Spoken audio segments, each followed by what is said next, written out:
Hey, Tourpreneurs, it's Mitch Bach, and just a quick note before we begin today's episode.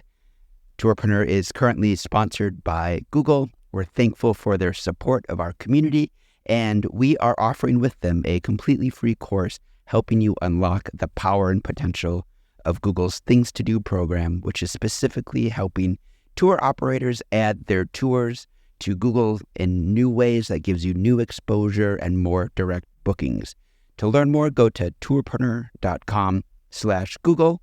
And as always, show notes, more resources, links to our newsletter, our business coaching community, and so much more are available on tourpreneur.com. Now to the episode.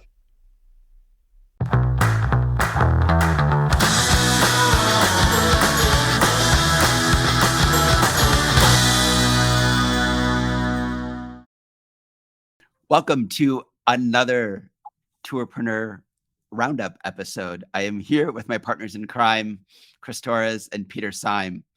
A couple of weeks ago, I put up on our Facebook group a question. If you could describe 2022 in one word, what would it be? The answers I got were return, demanding, validating, topsy-turvy, easy, epic, odd, normalizing, experiences, tumultuous, over it. Unforgettable, over it, unexpected, resilient, disappointing, transitional, frustrating. I could go on. We got 100 responses. Pete, do you have a word that pops into your head about 2022? One word? I'll give you two words. Same. When you get to my age, it's just another year, another one done. Same. Chris?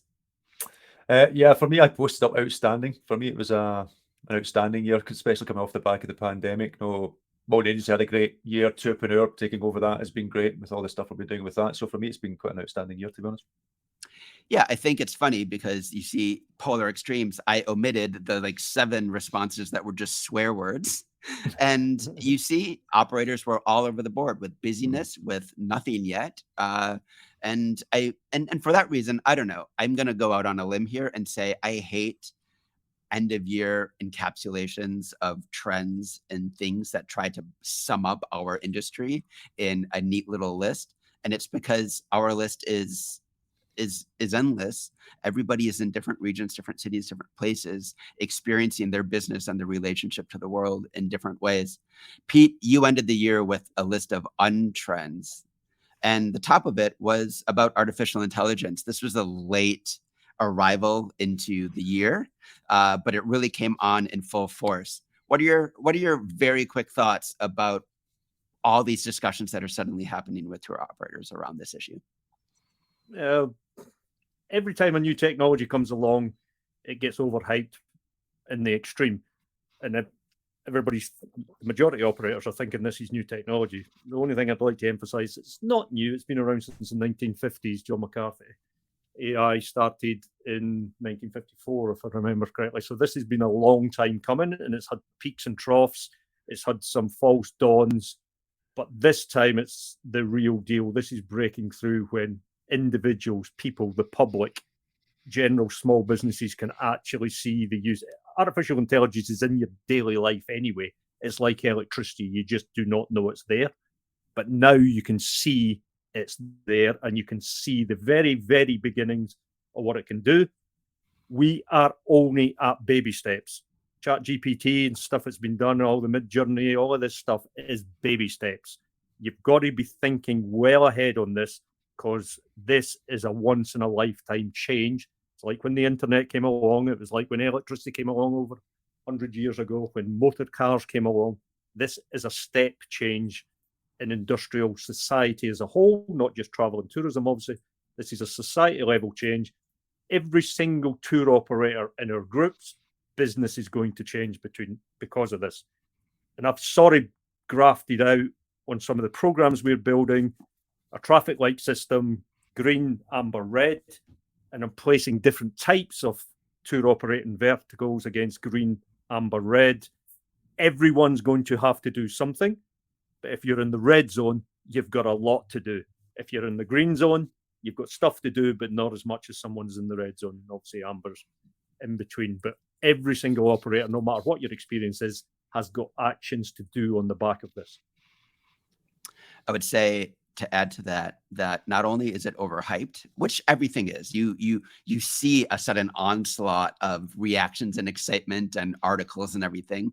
I would say to operators out there, also be nervous about reactions inside of you that are dismissive, because that's an emotional reaction. To say this won't change anything. I have seen and heard so many people also say, you know, my job gets done with handshakes, with business relationships, by meeting real people. Nothing will replace the human experience. These types of canned reactions are reactions. They're also not, that's also going to change. It's going to change drastically, because I will say this, as somebody that has been in the experiences and human experiences business for 22 years, as a tour guide and as a frontline operator, yes, it will replace a lot of human experience, as our phones have, as me in New York City ordering my meal and getting it delivered has. Digitally delivered experiences at scale are really easy to accomplish in the world now. And it's already here at the experiences industry, even if we don't quite see it yet. And it has replaced a lot of human interaction, even if we did like knowing the names of people and meeting people beforehand. To me, it means your experience needs to be as human as humanly possible, but at least at a minimum, you also have to have a digital strategy for moving your business into this new space. And for me, part of that is thinking of this not in terms that it seems to be thinking about right now, which is marketing content, but in terms of an upheaval of the way knowledge is delivered and generated. This is a knowledge revolution. I think this is a printing press type revolution in our relationship with the body of what humans know. And if you're in the knowledge industry, which in some ways we are, just expect that price point is going to drop to zero for what you know. But what's not going to drop to zero cost is how you can connect with people and make them feel, but that's got to be different than delivering knowledge. Chris, lots of reactions in terms of artificially generated content. That seems to be where a lot of people have gone very quickly. Oh my God, it can write my blog post. It can write my website. What are you seeing as an agency owner? Quite interesting, actually. We've been sort of playing around with the sort of AI content generators for a while, Jasper and other things. And then obviously GPT came out, and it's the best one I've seen so far. So much so that for my own agency in the next few weeks, we're actually going to be implementing some of that within our own packages, not as a replacement for content, but as an addition. We've actually seen some big boosts in terms of things like SEO and rankings and things. That was some of the tests that we've ran.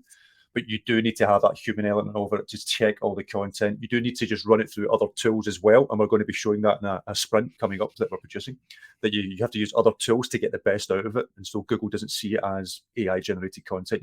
It's not seen as plagiarism as a copy of something else. So there's various things you have to do and learn with ChatGPT to get the most out of it.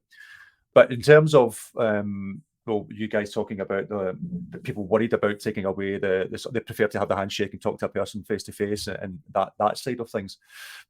I actually see it will actually help with that in the future. If you've got your AI connected to a CRM system and connected to social media and whatever else it could be connected to, pulling in information about your own customers to give you the best data to then present to that customer, make things more personalized for that customer. To me, that's just going to elevate make the experience for that customer so much more better.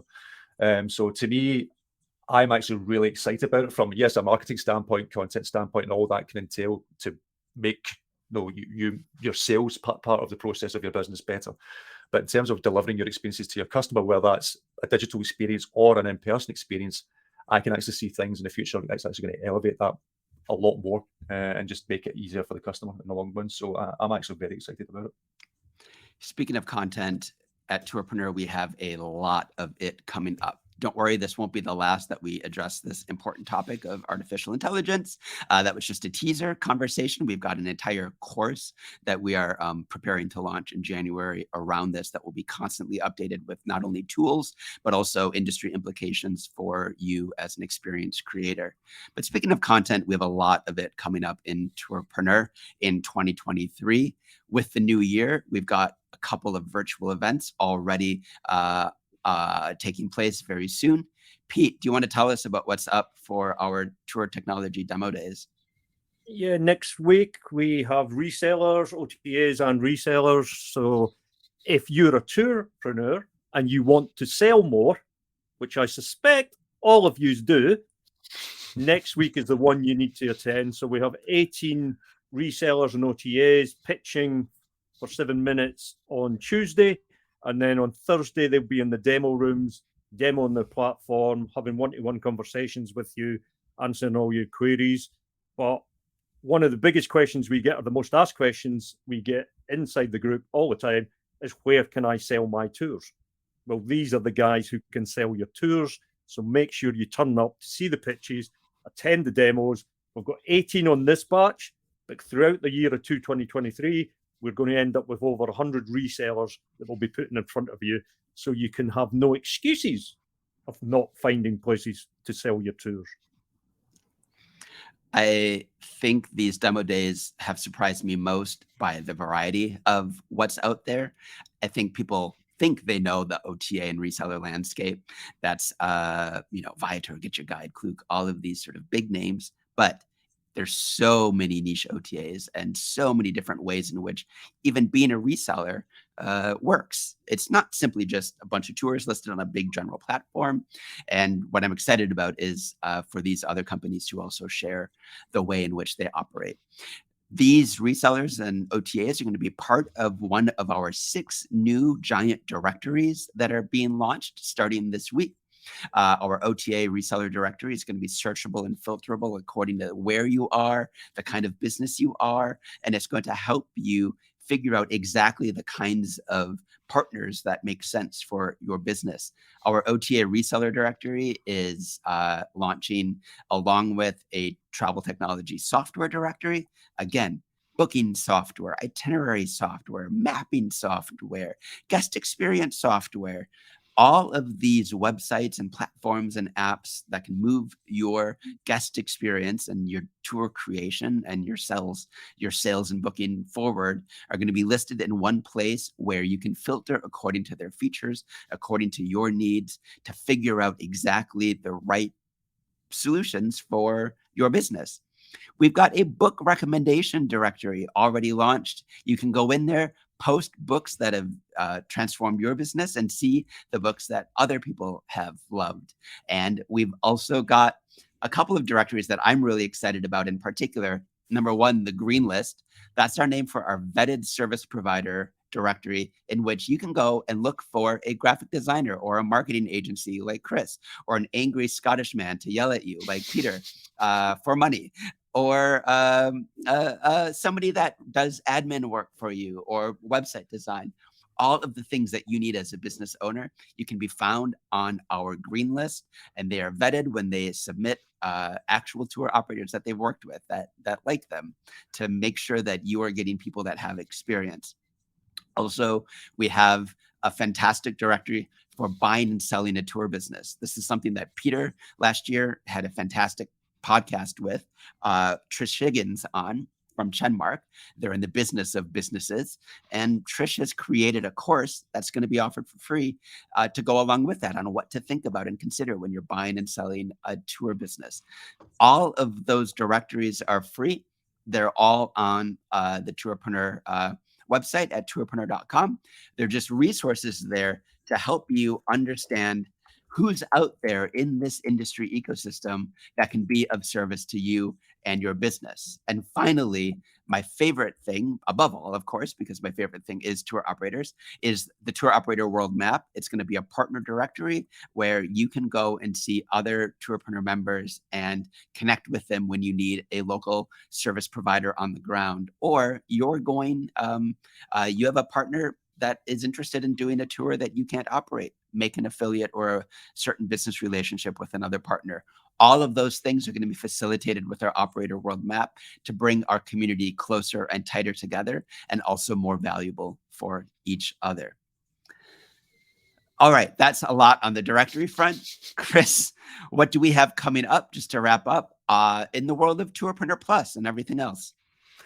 Yeah, well, obviously, this month and the coming months, we have our huddles, which I'm really looking forward to. So we've got our Charleston huddle, where we're going to be conducting workshops and advice with a select few sort of operators, about 12 or so operators, deep diving into their business, going into their numbers, their figures. And they guys are going to be leaving with actionable points that they'll be doing during the workshops and during all the advice that we give them and afterwards as well. So we've got the one in Charleston in January, we've got Portugal in February, and those two are going to be good testing grounds to sort of see how this all works, what we can do for future huddles going forward. So the huddles is this thing that when we took over Tourpreneur, it was one of the first things we thought that we could offer value with, and we're actually meeting operators face to face and deep diving into their business. And yeah, that's really what I'm looking forward to. So that in January and February. So yeah. Just the start of a really big plans for these types of small group in-person experiential learning opportunities to gather, and in person just makes serendipity happen. We have our first shindig of the year on January 24th in Austin, Texas, with a local operator partner and with Don Littlefield of Bruce Cruise and Trip School. That's going to be hosting an evening of just drinks and gathering and networking in Austin, Texas. So I'm excited again to get those in-person shindigs off and running. We did about 20 of them last year in the last half of 2022. They were some of my funnest, I won't say memorable evenings, because a lot of them I don't remember. But Peter, beyond that, just looking ahead for Tourpreneur and our thoughts on the future, what are your thoughts about where all of this is headed? Well, what's the reason we started doing this? It's to make operators more profitable. Simple, straightforward. If we can make operators more profitable, then we have a role to play. The operating landscape environment is not getting simpler, it's getting more complex. Technology is making it more complex. World situations making it more complex. So operators are actually in a world that is more complex than it was 5 years ago and it was 10 years ago. But our role is to make the operators more profitable. We can do a lot of that digitally, and we are going to do it. But as we discovered last year, the more we actually meet people face to face, the more time we spend on the road, the more time we spend delivering face to face, we have the biggest impact face to face. And that's just human nature. When you're sitting down with small groups or people, that is where the real impact can happen. And plus, we know what it's like when you're teaching. We're all teachers in a way. You can tell people what to do, but then they go away and they don't do it, which drives me up the wall. When you're going to a huddle or we're meeting you face to face, that's not going to happen. We're going to agree what gets done, and it will get done there. We'll be looking over your shoulder. Yeah. Then 3 months after it, we want to get the results from you of the actions that were carried out at the huddle. So it's more, so kind of summarize that, 2023 is more about getting the membership and getting the operators to action, not just listen, not just research, not just read, but take actions that's going to make their businesses more profitable. I remember, Pete, you posted the first time in our Facebook group about the huddles, and I got a direct message. Somebody said, "Hey, Mitch, the huddle sounds really good, but it sounds really scary. Is it going to be as scary as Peter just made it sound?" And I said, well, yes, but in a good way, because that pain is how you grow. And some of the pain is opening up the pricing spreadsheet in public, in private, but in public, and shedding some real light on it. Doing the same thing with every aspect of your business, but doing it experientially at the same time as all of that hard, difficult work. We're going to be doing it with local on-the-ground operators that are providing experiences, with things that are happening in our beach houses on the beach, local tours provided by people like John Laverne from Bulldog Tours and Forrest Parker of Undiscovered Charleston, award-winning culinary experiences. Listen, everything's an experience, and experiences are meant to grow you and tug at you emotionally from all different sides. And I think what I'm excited about is just how challenging but also rewarding these are going to be, and they're just going to be the beginning. Mm-hmm. Yeah, but what I'm really excited about as well is, if people think, I think you posted up the post, Mitch, of everything that we've done in the last 6 months with all the content and everything else can fill close to a 400-page book. which I thought was incredible. And that's just the tip of the iceberg of what we're going to be doing in 2023. So I hope some people out there can be our encyclopedia door salesman, can take our content around, because it's what we've got planned is going to be a hell of a lot more than what we've just done in the last 6 months. You're going to see some new voice. Oh, yeah, Peter. Yeah, the world's got a lot faster, and it's going to continue to get a lot faster because of AI, etc., etc. And we have a community of really great people who run really great experiences, but there is a tendency to do things in slow time and overthink everything and really put so much thought and time. I'm just off a call previous to this one with another operator, a year developing a tour and developing an experience. And these things in this world need to get done quickly. You need to get in the market quickly. You need to find out. You need to change your pricing quickly. Or if it's wrong, you go and change it again. But we need to start creating a culture of getting things done in a much quicker fashion, because the world is moving at speed now. And it really is. I mean, I'm not known for my empathy, but I can guarantee in 2023 I'm going to have a lot less. Because if you want to make money, there is rules to making money. It is actually quite simple. And you've just got to carry out the actions in 2023, back to do the actions. If you like that kind of advice, you should join Tourpreneur Plus, because Chris and Peter are now off to lead their small group coaching sessions on business strategy and on marketing. And so we're going to wrap it up there and just say that, again, we're hugely and deeply appreciative of everybody in the Tourpreneur community. We build in public. We do not overthink things. We barely think things. We just do. And we're doing it in community with you. A lot of what we do just comes from your suggestions. So drop us a line at hello@tourpreneur.com, or DM any of us, or Mitch or Peter or Chris at tourpreneur.com. And all of us are open to anybody's thoughts, criticisms, suggestions, even compliments. And with that, we're going to build something and continue to grow it in a way that is valuable for you all out there. So thanks for listening. Here's to a bright and wonderful 2023.